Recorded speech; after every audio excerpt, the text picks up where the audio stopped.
चलो, तो अब बच्चे हमारे साइंस के क्वेश्चंस आ गए हैं, तो बिल्कुल 100% फोकस के साथ हमारे साइंस के क्वेश्चंस को भी जी आंसर देना। टोटल क्वेश्चंस रहने वाले हैं हमारे साइंस के 10-11 ही रहेंगे, ठीक है। मॉक टेस्ट के अंदर जितने आए थे उतने डाले हैं, तो हमारे उन साइंस के क्वेश्चंस को बहुत ही अपने फोकस के साथ देखना, और जो जो क्वेश्चंस मैं लिखवाऊंगी उसके आंसर्स आप लोगों को अपने नोटबुक के अंदर भी लिखने हैं, ठीक है। तो ये कंपलसरी है, तो इसको भूलना मत, ठीक है। तो देखते हैं आज का पहला साइंस का क्वेश्चन क्या है। क्वेश्चन है, सोलर कुकर में निम्नलिखित में से किस प्रकार का दर्पण का प्रयोग किया जाता है?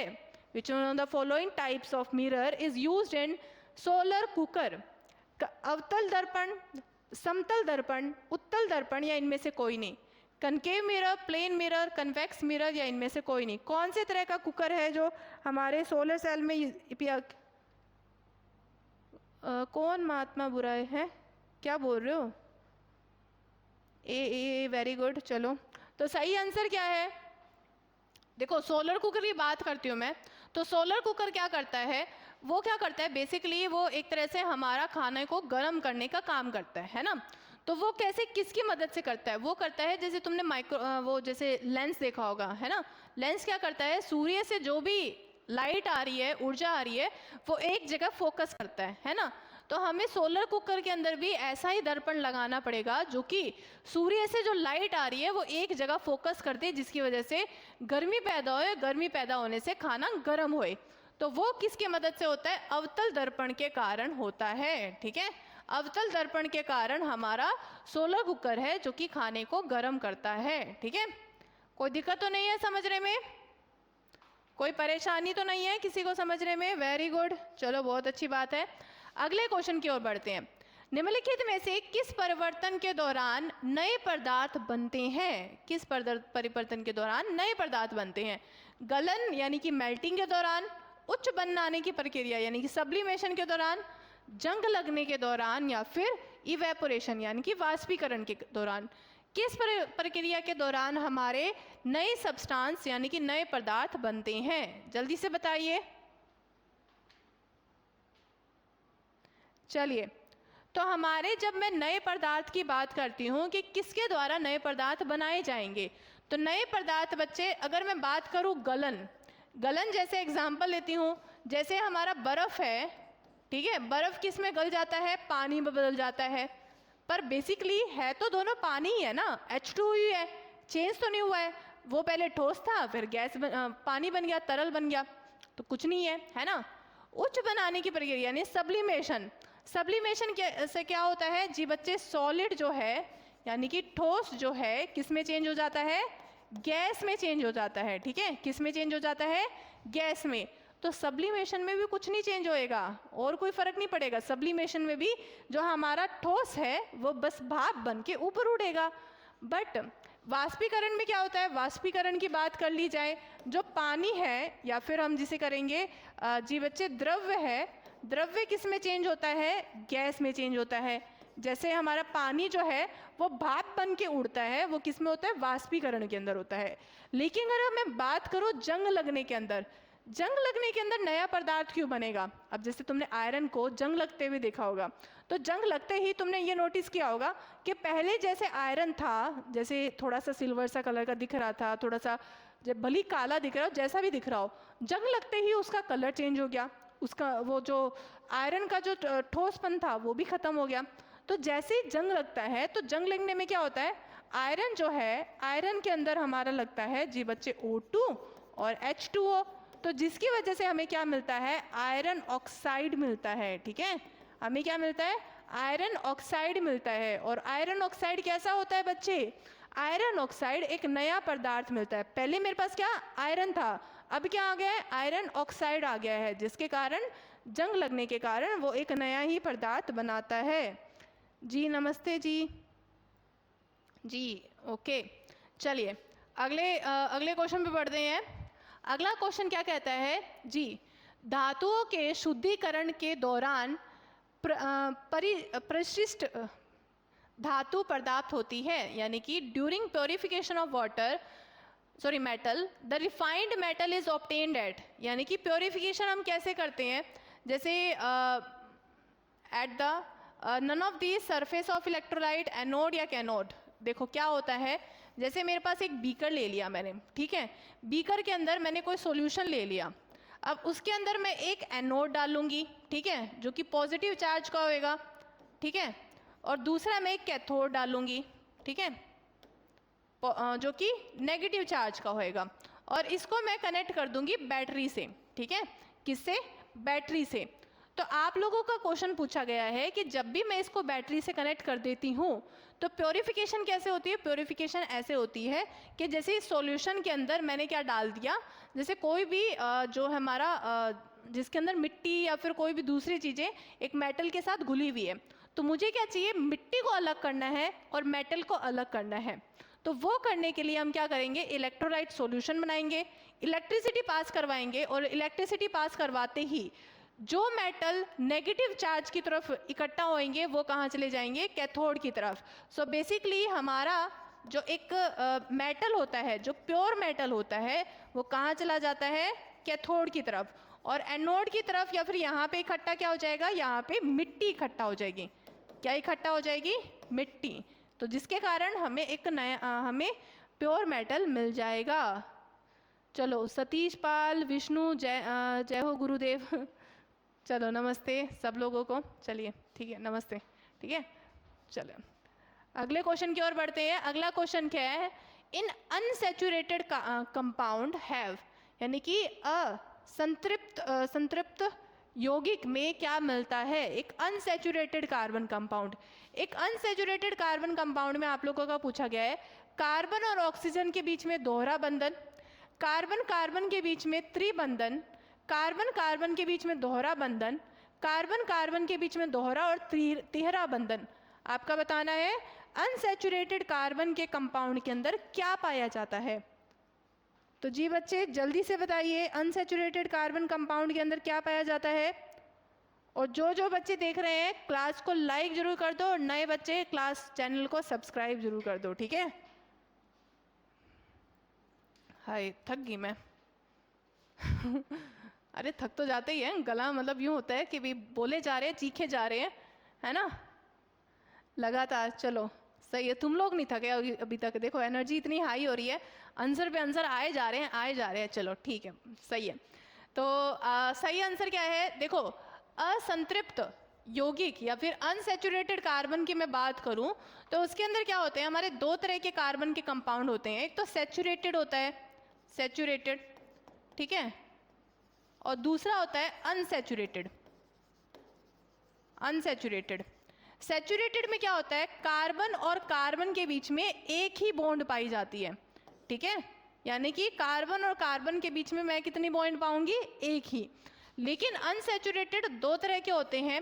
अनसैचुरेटेड में एक में होता है कार्बन कार्बन के बीच में दो बॉन्ड पाई जाती है, जिसको एल्कीन्स कहा जाता है। क्या कहा जाता है, एल्कीन।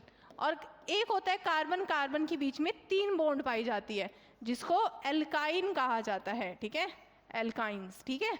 तो ये दो तरह की बॉन्ड होती है, और सैचुरेटेड जो होता है वो ज़्यादा रिएक्ट नहीं करता, जबकि अनसैचुरेटेड होता है वो ज़्यादा रिएक्टिव होता है, ठीक है। तो सही आंसर क्या है, कार्बन कार्बन के बीच में दोहरा और तिहरा बंधन किस में पाया जाता है, जी बच्चे इसमें पाया जाता है।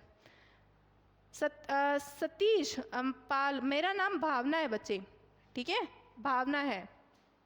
चलो चलो अगले क्वेश्चन पे बढ़ते हैं। अगला क्वेश्चन क्या है, ओहो, अगला क्वेश्चन है the phenomena of change in path of light as it passes from one optical medium to another. जैसे एग्जाम्पल के तौर पे मान लो तुम्हारे पास कोई क्या है, पानी है, पानी या फिर कोई भी मीडियम मान लो, ठीक है, एक माध्यम है, ठीक है, माध्यम जैसे ये मान लो कि एक है तुम्हारे पास ग्लास है, ठीक है, कोई भी ग्लास है, और एक तुम्हारी लाइट आ रही है एयर से, ठीक है। तो दूसरा माध्यम क्या है, माध्यम 2 है एयर, हवा। तो हवा से जैसे ही लाइट आती है तो लाइट कैसे हो जाती है, लाइट को जाना चाहिए तो ऐसे, बट लाइट हो जाती है ऐसे चली जाती है, ठीक है, कैसे चली जाती है, ऐसे चली जाती है। तो इसको क्या कहा जाता है, प्रकाश का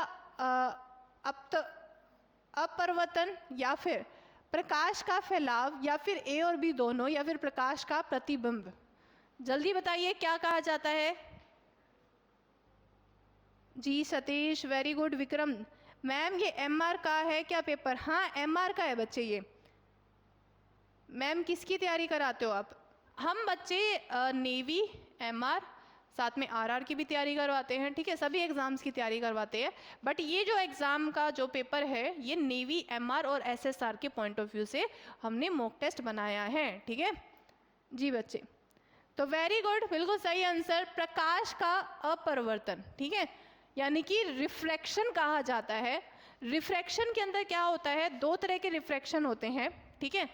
रिफ्रैक्शन देखो ये क्या होता है, देखो ये मेरा मीडियम हो गया, मान लो मेरा जो पहला माध्यम है, ठीक है, ये दो माध्यम है, तो पहला जो माध्यम 1 है, 1 कैसा है, हल्का है, ठीक है, हल्का मान लो, और दूसरे वाला कैसा है, डेंस है, ठीक है, डेंस मतलब भारी सा है, ठीक है, तो घना सा है। तो जिसके कारण क्या होएगा, जब भी हमारा जो लाइट है या कोई भी वेव है वो हल्के माध्यम से डेंस माध्यम की ओर आ रही है, तो उसको सीधी जाने की बजाय वो क्या होती है, नॉर्मल की तरफ इकट्ठा हो जाती है, वो क्या हो जाती है, इस तरफ हो जाती है, ठीक है, यानी कि नॉर्मल की तरफ दब जाएगी। दूसरी तरफ अगर हम देखेंगे, जैसे ये मेरा माध्यम है, ठीक है, ये मेरा माध्यम कैसा है, दूसरे वाला माध्यम हल्का है, अब मैंने चेंज कर दिया माध्यम, और पहले वाला माध्यम कैसा है, भारी सा है, ठीक है, जैसे भारी सा है। तो जिसके कारण मैं क्या देखूंगी, अब अगर मेरा नॉर्मल लाइन ये है और मेरी लाइन को ऐसे जाना चाहिए था, लेकिन एक्चुअल में वो कैसी चलेगी, एक्चुअल में वो जैसे यहाँ पे भारी माध्यम है, हल्के माध्यम में आते ही वो क्या हो जाएगी, और दूर हो जाएगी नॉर्मल से, हल्के माध्यम में आते ही और दूर हो जाएगी, ठीक है। हाँ डेली क्लासेस चलती है बच्चे, डेली चलती है, ठीक है, हल्के माध्यम में आते ही लाइट और दूर हो जाएगी, ठीक है। चलो ये होता है हमारे रिफ्रैक्शन के दो टाइप, ठीक है। चलो अगला क्वेश्चन क्या है, निम्नलिखित में से किस ध्वनि की आवृत्ति सबसे अधिक होती है, which of the following sounds at greatest frequency. आवृत्ति किसकी अधिक होती है, आदमी की आवाज़, महिलाओं की आवाज़, सभी की आवृत्ति समान है, या लड़के की आवाज़, किसकी आवृत्ति सबसे ज़्यादा मिलेगी, बताइए। विपिन जी जय हिंद, अरे इतनी देर से मैं आपका ही तो आपके ही तो मैसेजेस देख जा रही हूँ। अरे विष्णु मैं क्या करूँ, लेवल मैं अपने आप से हिसाब से थोड़ा ना पेपर बनाऊंगी, मैं कुछ प्रीवियस ईयर उठाती हूँ, कुछ हमारे प्रीवियस ईयर मॉक टेस्ट के हिसाब से देख के उठाते हैं, तो मैं थोड़ा ना पेपर बनाती हूँ, पेपर यही आ रहा है, लेवल यही है, तो मैं कहाँ से, मैं क्या नया, मैं क्या अपने हिसाब से बना दूँ। हार्ड क्वेश्चन ले आती हूँ बच्चों के लिए, बच्चों को देखने में आसानी होगी, और फिर बाद में बच्चे जब सॉल्व नहीं कर पाएंगे फिर बाद में लगेगा मैडम ये क्या करवा रहे हो। ये थोड़ा ना होता है यार, अरे जो रियलिटी है वही दिखाऊंगी ना मैं थोड़ा नया अपने हिसाब से बना दूंगी। चलो ध्वनि की आवृत्ति है, जो आवृत्ति किस पे डिपेंड करती है बच्चे, फ्रीक्वेंसी के ऊपर डिपेंड करती है, किसके ऊपर डिपेंड करती है, फ्रीक्वेंसी के ऊपर, ठीक है, सॉरी फ्रीक्वेंसी को ही आवृत्ति कहते हैं, ध्वनि की जो आवृत्ति है वो पिच के ऊपर डिपेंड करती है, ठीक है।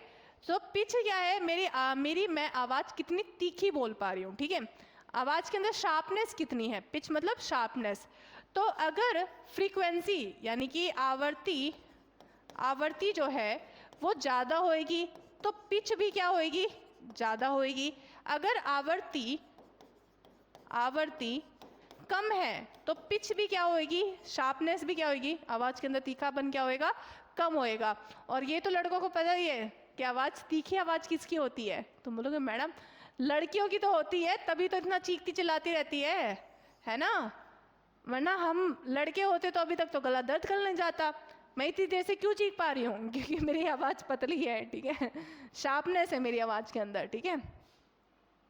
वैसे ऐसा कुछ नहीं है, बहुत सारे मेल टीचर्स भी होते हैं वो बहुत अच्छी आवाज़ लेके पैदा होते हैं, ठीक है।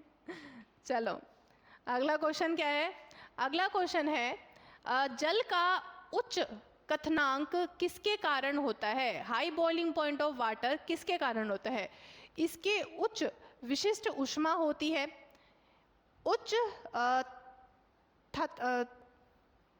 ढंकता हुआ क्या है, स्थिरांक होता है, या हाइड्रोजन बंद होता है, या फिर कम पृथक्करण स्थिरांक होता है, लो डिसोल्यूशन कांस्टेंट। जल्दी से बताइए क्या होता है। आज क्लास लेने पे लेट हो गया था मैडम, प्लीज़। ओके कोई बात नहीं, अगली क्लास का टाइम बता देती हूँ। अगली क्लास होएगी हमारी अगेन आज ही 4 बजे, ठीक है। आज 4 बजे मेरी होएगी अगली क्लास, ठीक है। मॉक टेस्ट ही होएगा उसके अंदर भी। तो बच्चे हमारा हाई बॉइलिंग जल का उच्च क्वथनांक किसके कारण होता है? जी बच्चे हाइड्रोजन की बॉन्ड के कारण होता है, ठीक है। जैसे कि हमारा एक हो गया हाइड्रोजन, ठीक है, हमारा एक हो गया H2O, ठीक है। तो एक हो गया हमारा ये हाइड्रोजन हाइड्रोजन, दूसरा हो गया अगेन हाइड्रोजन हाइड्रोजन, ठीक है। तो इसके अंदर फिर बाद में दोबारा देखते हैं हम कि इनके बीच में एक और हाइड्रोजन हाइड्रोजन की बॉन्ड है ना। तो ये बॉन्ड क्या होती है? ये इसके बीच में आती है, ठीक है। किस किस के बीच में? इस हाइड्रोजन और इस ऑक्सीजन के बीच में ये जो बॉन्ड आती है वो हाइड्रोजन बॉन्ड कहलाती है। और जिसके कारण क्या होता है, जो पानी का तापमान है वो ज़्यादा हाई हो जाता है, जिसके कारण पानी के जो तत्व है जैसे हाइड्रोजन है, ऑक्सीजन है, इनको तोड़ पाना मुश्किल हो जाता है, क्योंकि हाइड्रोजन बॉन्ड जो होती है वो बहुत हाई होती है, ठीक है। वो कैसी होती है? बहुत ज़्यादा हाई होती है, ठीक है। बात समझ में आ गई? कोई दिक्कत तो नहीं है? Very good. चलो अगले क्वेश्चन की ओर बढ़ते हैं। अगला क्वेश्चन क्या है जी? बर्फ का घनत्व क्या होता है? पानी से भी कम होता है, कहाँ नहीं जा सकता, या फिर पानी से भी ज़्यादा होता है, पानी के समान होता है। बर्फ का घनत्व कैसा होता है? जैसे हम देखते हैं कि अगर पानी है मेरे एक बीकर के अंदर, मैंने एक ले लिया, टब ले लिया। अब इस टब के अंदर मैंने पानी भर दिया। टब के अंदर मैं देख रही हूँ बर्फ रखी है और बर्फ क्या कर रही है? तैर रही है। तैर रही है बर्फ। तैर क्यों रही है? क्योंकि देखो डेंसिटी क्या होती है? डेंसिटी अगर मेरी घनत्व, ठीक है, घनत्व क्या होएगा? घनत्व अगर ज़्यादा होएगा, ठीक है, घनत्व ज़्यादा होता है तो मेरी बर्फ़ डूब जानी चाहिए थी। लेकिन अगर क्योंकि घनत्व कम है तो जिसके कारण क्या होती है, मेरी जो बर्फ़ है वो पानी के ऊपर तैरती रह जाती है। तो घनत्व क्या होता है? कम होता है। किसका? बर्फ़ का। बर्फ़ का घनत्व क्या होता है? कम होता है, जिसके कारण पानी के ऊपर बर्फ़ क्या रह जाती है? तैरती रह जाती है। अब तुम बोलोगे कि वैसे तो मैडम ठोस का घनत्व ये बोला जाता है, जब आपने ठोस, द्रव और गैस करवाई थी तब उसके अंदर ये बताया था ठोस का सबसे ज़्यादा घनत्व होता है। वो तो होता ही है, लेकिन इसकी क्योंकि आकार कैसी हो जाती है? क्यूबिक जैसी शेप हो जाती है ना। आइस की कैसी आकार हो जाती है? क्यूबिक होती है। तो क्यूबिक के कारण इसका वॉल्यूम हो गया कम, और जिसके कारण क्या होता है? इसका घनत्व हो जाता है कम, ठीक है। इसकी शेप के कारण, क्यूबॉइडल जो शेप होती है, जिसके कारण इसका क्या हो जाता है? घनत्व कम हो जाता है। आप सभी में नेहा क्या पूछ रहे थे आप? ओके ओके, ठीक। क्लास का टाइम एक काम कर लेंगे, आज ही फिक्स कर लेंगे हम, ठीक है। और क्लास का टाइम कल से आ जाएगा प्रॉपरली, ठीक है। आप चैनल को सब्सक्राइब कर लेना, ठीक है। सतीश जी चैनल को सब्सक्राइब कर लेना, फिर मैं रेगुलर नोटिफिकेशन डाल दूंगी। और आज ही मैं एक काम करूंगी कि जैसे ही हम जा रहे होंगे, ठीक है, तो जाने से पहले मैं कोशिश करूंगी कि अगर मैं कल की क्लास की अगर कल की क्लास की अगर मैं डाल पाई कि कल की क्लासेस कितने बजे आने वाली है उसकी नोटिफिकेशन, तो मैं डाल दूंगी, ठीक है।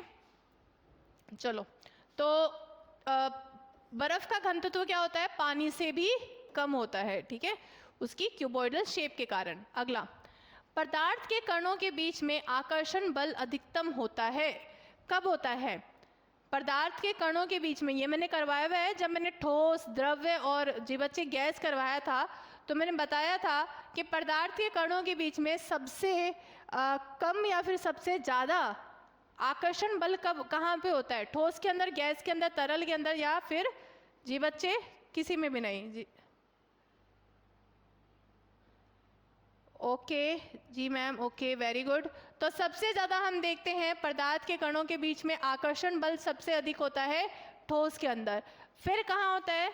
ठीक है, कणों के बीच में आकर्षण बल सबसे ज़्यादा होता है ठोस के अंदर, फिर मिलता है हमें द्रव के अंदर, द्रव्य के अंदर, और फिर बाद में गैस के अंदर, ठीक है, फिर बाद में गैस के अंदर। जिसके कारण हम देखते हैं, अब यहाँ पे आकर्षण के बल की बात कर रखी है, ठीक है, आकर्षण बल की बात कर रखी है। तो आकर्षण बल के अलावा दूसरी चीज मिलती है हमें, स्पेस, के इनके बीच में रिक्त स्थान कहाँ पे आता है? तो ठोस के अंदर, ठीक है, ठोस के अंदर रिक्त स्थान सबसे कम होता है, फिर द्रव्य के अंदर रिक्त स्थान मिलेगा और फिर बाद में गैस के अंदर सबसे ज़्यादा रिक्त स्थान हमें मिलता है। कहाँ पे मिलता है जी बच्चे? पार्टिकल्स के अंदर, बीच में, कणों के बीच में रिक्त स्थान मिलता है। चलो अब अगले क्वेश्चन की ओर बढ़े, देखते हैं अगला क्वेश्चन क्या है जी। किसी विद्युत परिपथ के कार्य करने के लिए निम्नलिखित में से सबसे आवश्यक है, यानी कि which of the following is the most essential in electric current, electric circuit to work. एक विद्युत परिपथ को काम करने के लिए क्या जरूरी है? एक स्विच बोर्ड, एक स्विच, इनमें से कोई नहीं है, एक विद्युत धारा। अरे बच्चे विद्युत धारा की जरूरत है, कोई स्विच बोर्ड वगैरह वो तो नहीं, वो तो बस तार लगाओ, तार को कनेक्ट कर दो तब भी हो जाएगा। अरे करंट तो आना चाहिए ना, विद्युत धारा के बिना तुम इलेक्ट्रिसिटी परवाह कैसे करोगे, है ना? करंट का कैसे काम करवाओगे, है ना? तो वो होती है विद्युत धारा। अगले क्वेश्चन की ओर बढ़ते हैं जी। ऊर्ध्वापातन एक ऐसी प्रक्रिया है जिसमें क्या होता है? सॉलिड ठोस किस में बदल जाता है? जल्दी से बताइए। द्रव रूप में परिवर्तित हो जाता है, सीधे वाष्प रूप में परिवर्तन हो जाता है, या फिर पिघलने के कारण, या फिर बॉयल फोड़े हो जाते। चलिए जल्दी से बताइए। तो जी बच्चे हम देखते हैं कि बच्चे ऊर्ध्वापातन एक ऐसी प्रक्रिया है जिससे क्या है, हमारा ठोस जो है वो डायरेक्टली वाष्प में परिवर्तित हो जाता है। जैसे एग्जांपल नेप्थलीन यानी कि कपूर की गोलियां, कपूर की गोलियां क्या करती है? ठोस में डायरेक्टली गैस में कन्वर्ट हो जाती है। ठीक है, अगला क्वेश्चन देखते हैं। ओहो, आज के क्वेश्चन यहीं समाप्ति हुई है।